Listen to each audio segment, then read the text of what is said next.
কৃষ্ণ মানে ঐ বুঢ়া নামি আহ বুলি কোৱাৰ আগতে মই বিদায় লৈছোঁ ঢোলৰ মাতে পেপাৰ মাতে। স্বাগতম জনাইছোঁ নতুন এটা ভিডিঅ'লৈ। এইকেইদিন বতৰ বেয়া, বতাহ ধুমুহা দিছে, বৰষুণ দি আছে, সেইকাৰণে ভিডিঅ' এটা পৰা নাই বা দিব পৰা নাই, বেয়া নাপাব। এতিয়া নতুন এটা ভিডিঅ'লৈ স্বাগতম জনাইছোঁ। যিহেতু তামুলীঘাটত আহিছিলে হেম গগৈ ছাৰে কিছুমান কথা কৈ থৈ গৈছে, সেই কথাখিনিকে আপোনালোকক দি আছোঁ। আৰু হেম গগৈ ছাৰ এজন ৰসাল ব্যক্তিও, তো ভিডিঅ'টো চাই থাকক, আপোনালোকে খুব ভাল পাব। নামত ধৰিব গায়ে দেউতা ঈশ্বৰ, নামত ধৰিব পদ নধৰিব ডাঙৰ অ দেউতা ঈশ্বৰ, নামত ধৰিব গায়ে দেউতা ঈশ্বৰ, নামত ধৰিব পদ নধৰিব দাই ঐ মুগাৰে মোহৰা ঐ অতি কৈছে নেহৰ ঐ মাকো দেউতা ঈশ্বৰ, নামত নধৰিব গায়ে দেউতা ঈশ্বৰ, নামত নধৰিব পদ নধৰিব দাই ঐ তাতো কৈছে নেহৰ ঐ ৰঙালী বিহুতি ঐ নে পাতি কেনেকৈ থাকো দেউতা ঈশ্বৰ, নামত নধৰিব গায়ে দেউতা ঈশ্বৰ, নামত নধৰিব পদ নধৰিব দাই। চাওক মই এতিয়া গালোঁ অতিকৈ কি অ দেউতা ঈশ্বৰে নামত নধৰিব, দাই দেউতা ঈশ্বৰে পদত নধৰিব দাই। এইটো হৈছে জাত। তাৰ লগত মই চতুষ্পদী দুলৰি সংযোজন কৰি গালোঁ, মানে চতুষ্পদী নাম সংযোজন কৰি গালোঁ, দুলৰি সদৃশ। তাৰমানে বোলে গম পাইছে মৌ বিহু নামেৰে এখনি সৰু চিনেমা ওলাইছে, মৌ বিহু পাইছে আপোনালোকে কি জানি? মৌ বিহু, যিখন ছবিত বিহু অসমীয়া জাতিৰ যিটো সমূহীয়া পৰিচয় বিহু কি কৰিছে সম্পূৰ্ণ অশ্লীলভাৱে মানে দেখুৱাব বিচৰা হৈছে। সমগ্ৰ পৃথিৱীয়ে সেইখন চাইছে। এতিয়া সমগ্ৰ পৃথিৱীৰ মানুহে ভাবিছে কি যে অসমীয়া জাতিৰ বিহু বুলিলে এক অশ্লীল গীত মাত বুলিহে ধৰিবলৈ লৈছে। আৰু এনেকুৱা ধৰণৰ এখন ছবি, যিখন ছবি আকৌ কৰিছে কোনে জানেনে? কোনোবা DGPৰ ছোৱালীয়ে কৰিছে, কৰিছে সেইখন ছবি শিক্ষিত বুদ্ধিজীৱীসকলৰ ঘৰৰ ছোৱালীয়ে কৰিছে, বিহুক অশ্লীলভাৱে মানে ব্যৱহাৰ কৰিছে।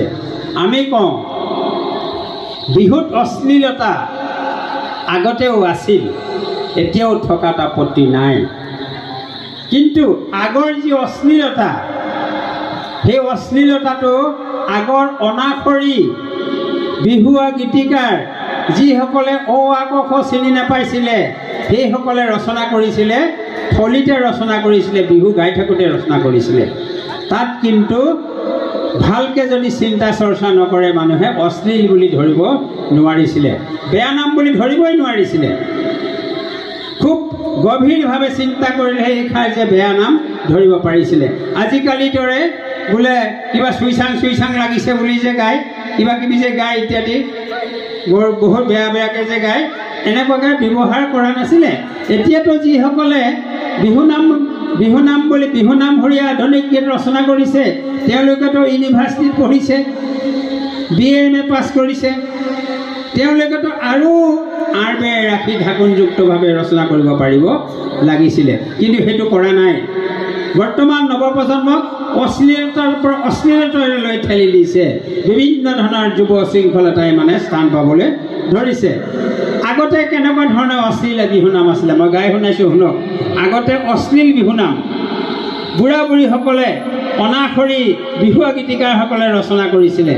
কেনেকুৱা চাওক, কৈ সোণৰে বৰশীৰো পৰে পুঙাটিৰো পৰে পুঙাটি জুৰিয়া পুখুৰীত বাওঁ তুমি যে চেনাই ইমান ভালে পুৱাই ইমান ভালে পুৱাই আজিহে পৰিমাণ পাওঁ সোণৰে বৰশীৰ ওপৰে পুঙাটি জুৰিয়া পুখুৰীত বাওঁ তুমি যে চেনাই ইমান ভালে পোৱা আজিহে পৰিমাণ পাওঁ একদম অশ্লীল মই আপোনালোকক ব্যাখ্যা কৰি দিব নোৱাৰোঁ সেই নামবিলাক কোনে ৰচনা কৰিছিলে আগৰ অনাখৰি অ আ ক খ চিনি নোপোৱা মানুহে ৰচনা কৰিছিলে আৰু আছে ঠিক তেনেকুৱা ধৰণে পচিপে খালে ধেনু ধীৰে খালে ঐ ধেনু ধীৰে খালে ঐ কাণু পাই ধেনুৰে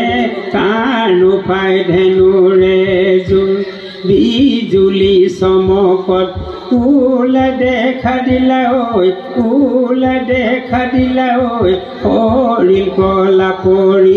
হৰিল কলা পৰিল মোৰ চিপত চিপে খালে ধেনু ভিৰে খালে কাৰ ফাই ধেনুৰে জোৰ ডেকা ল'ৰাৰ উন্মাদ যৌৱনৰ একদম উত্তেজনাপূৰ্ণ এটা কথা ইয়াত ব্যাখ্যা কৰিছে অতীতৰ অনাখৰি বিহুৱা গীতিকাৰে মই যিটো ব্যাখ্যা কৰি দিব নোৱাৰোঁ আপোনালোকৰ আগত ঠিক তেনেকুৱা ধৰণে আৰু আছে কৈ এবেলি সোমোৱাই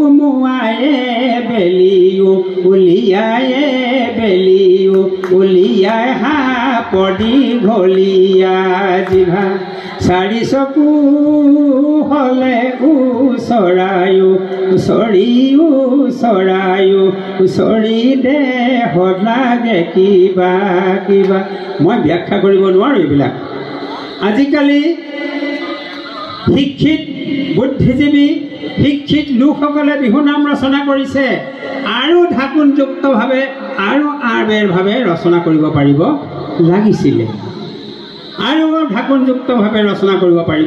লাগিছিলে কিন্তু সেইটোকে কৰা নাই তেওঁলোকে খোলা খুলি কৰি কিছুমান বিহুনাম বুলি ৰচনা কৰিছে বৰ্তমান কালৰ নৱপ্ৰজন্মই যুৱক যুৱতীসকলে ভাবে সেইবিলাককে বিহুনাম বুলি ভাবে প্ৰকৃততে সেইবিলাক কেতিয়াও বিহুনাম নহয় বিহুনাম হৰিয়া অশ্লীল আধুনিক গীত বিহুনাম হৰিয়া অশ্লীল আধুনিক গীত সেইবিলাক বিহুনাম নহয় নাম বুলি ক'লে সকলোৱে গাব পাৰিব লাগিব নাম বুলি ক'লে সকলোৱে গাব পাৰে যেনেকৈ চব আই নাম বিয়া নাম গোসানী নাম হৰি নাম বিহু নাম এজনে গোৱাৰ পিছত সকলোৱে গাব পাৰে এজনে গোৱাৰ পিছত বিয়া নামষাৰ সকলোৱে গাব পাৰে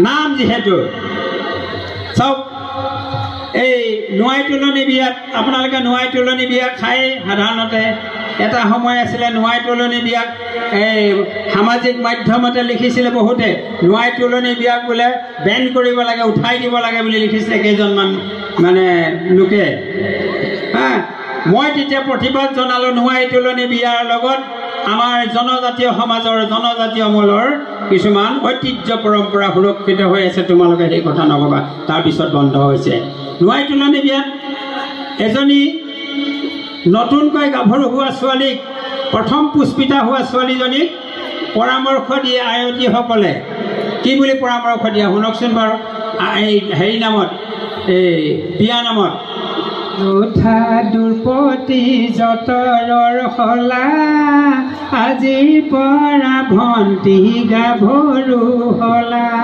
বাকীখিনিও গাই ঘূৰাই আয়তী এজনীয়ে লগাই দিয়ে পুৰুষৰ কাষলৈ নেযাবা তুমি পুৰুষক নিদিবা অন্তৰখন ঢালি এজনীয়ে গায় আকৌ সিগৰাকীও গায় পুৰুষে নুবুজে নাৰীৰে মূল নাৰী যে পাহি ধুনীয়া ফুল সেই পা ফুলতে ভোমোৰা পৰে দুদিনৰ পিছতে অনাদৰ কৰে তাৰমানে এগৰাকীয়ে গায় নামতীগৰাকীয়ে গায় বাকীসকলে তাৰ পিছে পিছে গাই যাব পাৰে নাম যিহেতু ঠিক মই আগতে বিহুনাম গাই গ'লোঁ আপোনালোকক গাব পাৰিলে ঠিক তেনেকুৱা ধৰণে হৰিনাম মই আগতে গায়ে গ'লোঁ, দিহানামো ঠিক তেনে একে ধৰণৰ কথা। দিহানাম বুলি ক'লেও এজনে গোৱাৰ পিছত সকলোৱে গাব পাৰে, যাতে বিহু গান বুলি নকয়, যাতে বিহু নাম বুলি যাতে কয়, মই তাৰ কাৰণে সকলোৱে আহ্বান জনাইছোঁ। আহ্বান বুলি নকয়, অনুৰোধ বুলিও মই ক'ব পাৰোঁ। যিহেতু দিনক দিনে আমাৰ বিহু পৰম্পৰাৰ পৰা আঁতৰি গৈছে, অস্তিত্ব হেৰাই গৈছে, বিহু নামত বিজতৰীয়া হৈছে, বিহু নাচত বিজতৰীয়া হৈছে, ঢোলৰ চেও চাপৰত বিজতৰীয়া হৈছে। মই ক'লোঁ বিহু নামত অশ্লীলতা আহি গ'ল। বিহু নামত কেনেকুৱা ধৰণে আৰু বিজতৰীয়া হৈছে মই এটা উদাহৰণ দিছোঁ। চাওক, আগতে আছিলে, আমি সৰুৰে পৰা পাই আহিছোঁ সংস্কৃত শ্লোক সদৃশ নাম। সংস্কৃতত যিটো শ্লোক, সংস্কৃত শ্লোকটো বদলি কৰিব নোৱাৰে কেতিয়াও কোনেও। ধৰি লওক সংস্কৃত শ্লোক, ঐজ্ঞ সুখ মাৰাধ্য সুখতৰা মাৰাধ্যতে বিশেষজ্ঞ জ্ঞান লব্ধ পণ্ডিতং ব্ৰহ্মাপি নৰং নৰঞ্জয়তি। মূৰ্খক বুজাবলৈ ভাল, জ্ঞানীজনকো বুজাবলৈ ভাল, কিন্তু অল্প জ্ঞানীজনক স্বয়ং ব্ৰহ্মাই বুজাব নোৱাৰে বুলি কৈছে। এইটো কেতিয়াও বদলি কৰিব নোৱাৰে। কিন্তু বৰ্তমান বিহু নামবিলাক বদলি কৰিছে। অতিকৈ চেনেহৰ মুগাৰে মোহৰা, অতিকৈ চেনেহৰ মাকো, তাতো কৈ চেনেহৰ ৰঙালী বিহুটি নেপাতি কেনেকৈ থাকোঁ, সংস্কৃত শ্লোক সদৃশ নাম হয়। কিন্তু আজিকালি নৱপ্ৰজন্মক এচাম শিক্ষিত বুদ্ধিজীৱীয়ে শিকাই দিছে নেনাচি কেনেকৈ থাকোঁ বুলি গাবাবলৈ। তোমালোকে আজিকালি নেনাচি কেনেকৈ থাকোঁ বুলি গাবলৈ ধৰিছে, বিহু নামত বিজতৰীয়া হৈছে। অতীতৰ পৰা পৰম্পৰাগতভাৱে চলি অহা অতীতৰ অনাখৰী বিহুৱা গীতিকাৰে ৰচনা কৰা নামটো বদলি কৰিছে। তোমালোকে যদি নেনাচি কেনেকৈ থাকোঁ বুলি যদি গাব লাগে, নতুনকৈ ৰচনা কৰি লোৱাত আমাৰ কোনো আপত্তি নাই। ঠিক তেনেকুৱা ধৰণে গগনা আৰণি গগনা পুৰণি গগনা কিহেৰে বাওঁ, দুফালে দুচতি মাজতে এচাতি মুগা সূতা লগাই বাওঁ। আজিকালি কি বুলি লৈছে, আঙুলি বোলাই বাওঁ, উশাহৰ টিপতে বাওঁ বুলি গাবলৈ লৈছে। ঠিক আছে, তোমালোকে গোৱা, উশাহৰ টিপতে বাওঁ বুলি গোৱা বা আঙুলি বোলাই গাওঁ বুলি গোৱা, কিন্তু অতীতৰ অনাখৰী বিহুৱা গীতিকাৰ স্বভাৱ কবিসকলে ৰচনা কৰা এই বিহু নামষাৰ তোমালোকে অপ্ৰধ্বংস কৰিবৰ কাৰণে ক'ত অধিকাৰ পালা? প্ৰশ্ন হৈছে, ক'ত অধিকাৰ পালা তোমালোকে? তোমালোকে যদি আঙুলি বোলাই গাওঁ বুলি যদি গাব লাগে, উশাহৰ টিপতে গাওঁ বুলি যদি পাব লাগে, তেতিয়াহ'লে নতুনকৈ ৰচনা কৰি লোৱাত আমাৰ কোনো আপত্তি নাই। মই নৱপ্ৰজন্মৰ যিসকলে গাইছে সেইসকলক ধমকি দিয়া নাই, ধমকি দিছোঁ যিসকলে শিকাইছে সেইসকলক ধমকি দিছোঁ। সেইসকল শিক্ষিত বুদ্ধিজীৱী যিসকলে বিহুৰ কিতাপ চাই, কিতাপ লিখি, পাণ্ডিত্য কৰি ডক্টৰেট ডিগ্ৰী লাভ কৰিছে, সেইসকলেহে কৰিছে এইখিনি কথা। বিহুৰ তেওঁলোকৰ ব্যৱহাৰিক জ্ঞান নাই। আমাৰ গাঁৱলীয়া মানুহৰ যেনেকৈ বিহুৰ ব্যৱহাৰিক জ্ঞান আছে, তেওঁলোকৰ নাই। বিহুৰ কিতাপ চাই, কিতাপ লিখি তেওঁলোকে বিহুৰ ওপৰত গৱেষণা কৰি ডক্টৰ ডিগ্ৰী লৈছে। মোৰ কিতাপ চাই, কিতাপ লিখি ডক্টৰেট ডিগ্ৰী পোৱা ভালেমান কেইজন আছে গুৱাহাটী ইউনিভাৰ্চিটিত আৰু তেজপুৰ চেণ্ট্ৰেল ইউনিভাৰ্চিটিত। নাম নকওঁ, তেওঁলোকে লাজ পাব। প্ৰয়োজন হ'লে মই নাম ঘোষণা কৰিম। মঙলদৈ কলেজতো আছে এগৰাকী। তেওঁলোককহে মাতে এতিয়া। তেওঁলোকে বিহুৰ বটো নাজানে, হুঁচৰি কাক কয় তাক নাজানে, হুঁচৰি চোতালত হুঁচৰি গাই পোৱা নাই, গছ তলৰ গাভৰু বিহু দেখা নাই, ডেকা গাভৰু মুকলি বিহু দেখা নাই। তেওঁলোকে কিতাপ চাই, কিতাপ লিখি ডক্টৰেট ডিগ্ৰী লৈছে। তেওঁলোককহে এতিয়া মানে ইউনিভাৰ্চিটিয়ে মানে বিভিন্ন ধৰণে মাতে। কিন্তু আমাৰ গাঁৱত থকা মানুহৰ কোনো ডক্টৰেট ডিগ্ৰী নাই যে। আগত হেম গগৈৰ আগত ডক্টৰ হেম গগৈ নহয়, হেমকান্ত গগৈ, ডক্টৰ হেমকান্ত গগৈ নহয়, এইসকলক নেমাতে। ডক্টৰেট ডিগ্ৰী কিতাপ চাই, কিতাপ লিখি ডক্টৰেট ডিগ্ৰী লোৱাসকলক মাতে। সেইসকলেই আজি অপ্ৰভংগ কৰিছে, বিহু আজি বিজতৰীয়া কৰিছে, বিহু ধ্বংস কৰি গৈছে। মই এটা কথা ক'বলৈ ভাল পাম, সদায়ে ক'ম মই এই কথাৰ কথা।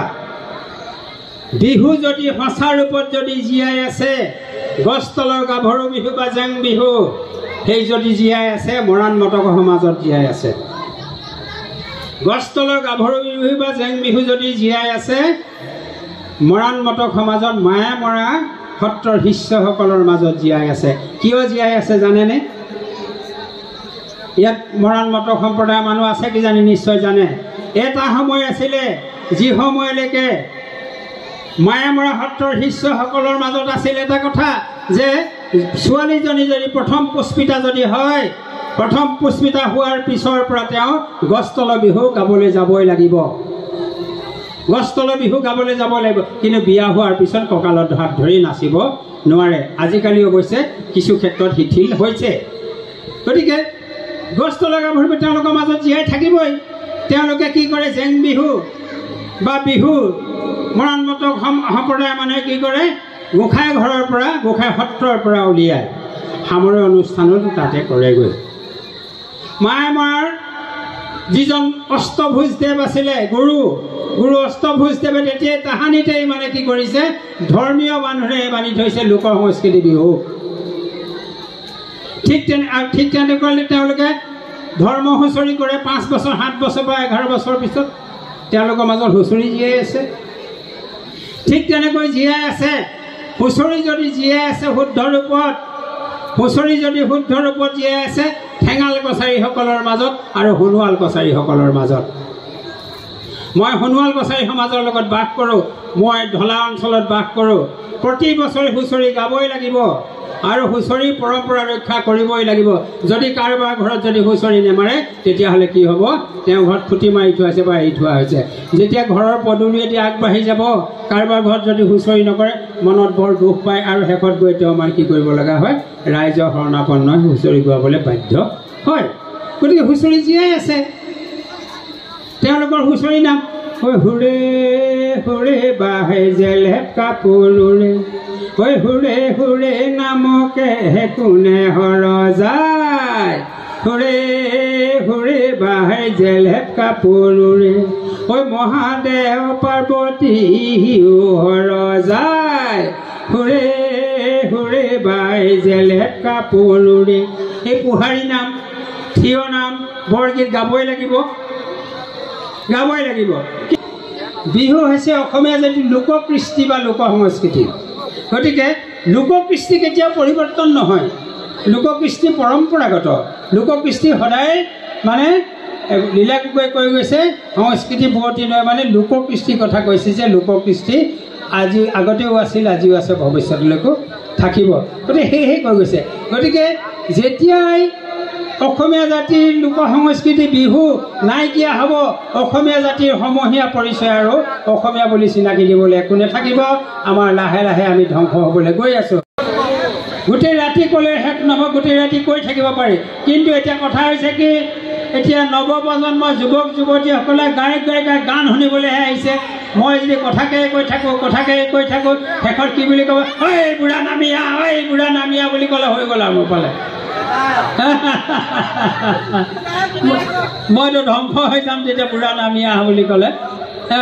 গতিকে সেইকাৰণে মই বৰ দীঘলীয়া কৰিব বিচৰা নাই। বিহু নাম কেইটামান গাই মোৰ যে সময়ৰ কথা আছে, গায়ক গায়িকা আহি আছে বুলি কৈছে, আৰু বিশিষ্ট ব্যক্তি 2জনমান আছে মোৰ পিছত ক'ব লগা, তেখেতলোকক ক'ব। গতিকে মই বৰ বেছি দীঘলীয়া নকৰোঁ। গতিকে বিহু নাম 2টামান গাই মই শেষ কৰিব বিচাৰিছোঁ। এতিয়া আপোনালোকে নাচিব লাগিব, কিন্তু বিহুনাম গাম এইবাৰ। মই গাই মই কথা কৈ নলি বিষাইছে মোৰ, আৰু আপোনালোকে হাতখন ভাঙি নাচিবও নোৱাৰে। বাপৰে বাপ, এইটো বিহু নেকি আমাৰ? মই বিহুনাম গালে আপোনালোকে নাচিব পাৰিব লাগিব, সেইটোহে বিহু হ'ব। বিহুনাম এষাৰ গাম এতিয়া, আপোনালোকে শুনি লওক আগতে। ঐ মোৰে বহনা ঐ হালি জালি টোপনি, ধৰে বহনা ঐ কুলিৰ মাতে টোপনি, ভাঙে বহনা ঐ ঢোলৰ মাতে, পেপাৰ মাতে বলিয়া কৰে। গাও মোৰে বহনা ঐ হালি জালি টোপনি, ধৰে বহনা ঐ কুলিৰ মাতে টোপনি, ভাঙে বহনা হৈ ঢোলৰ মাতে, পেপাৰ মাতে বলিয়া কৰে। ঢোল এটা অনাহাতি বৰ ভাল লাগিলে, বিহুকে মাৰি দিলোঁ একচা। এতিয়া নাই যে ঢোলটো, উপায় নাই যে কি নহওক। এতিয়া মই গাই যাম, তাৰপিছত আপোনালোকে গাই যাব, মই গোৱাৰ পিছে পিছে গাই যাব। হয় মোৰে বহনা হৈ তুমি যে ভাবিছা,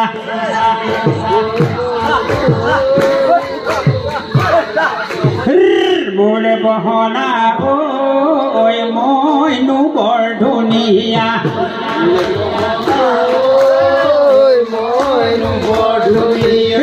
মোৰে বহনা ঐ মোতকৈ ঐ ধুনীয়া নাই বহনা ঐ খালি জালি টোপনি ধৰে বহনা ঐ কুলিৰ মাতে টোপনি ভাঙে বহনা ঐ ঢোলৰ মাতে পেপাৰ মাতে বলিয়া মোৰে বহনা ঐ তোমাতকৈ ধুনীয়া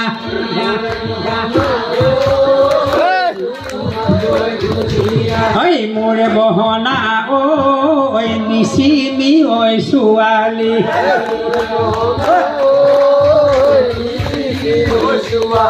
ঐ মোৰে বহনা ঐ টকা চাৰিজনী পামে বহনা ঐ হালি জালি টোপনি ধৰে বহনা ঐ কুলিৰ মাতে টোপনি ভাঙে বহনা ঐ ঢোলৰ মাতে পেপাৰ মাতে বলিয়া যদিও মদা ফুল ভনী ৰঙাচক চকিয়া ৰঙাচক তৰা